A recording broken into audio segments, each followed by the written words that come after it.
আর কখনোই হয়তো খেলতে দেখা যাবে না নীল আকাশি জার্সি গায়ে ডি মারিয়াকে।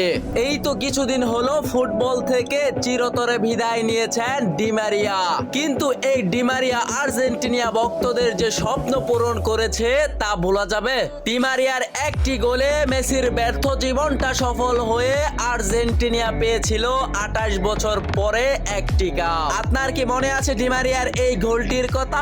অবশ্যই কমেন্টে জানিয়ে রাখুন। মাঝে মাঝে ডি মারিয়ার গল্প পেতে আমাদের চ্যানেলকে সাবস্ক্রাইব করে রাখুন।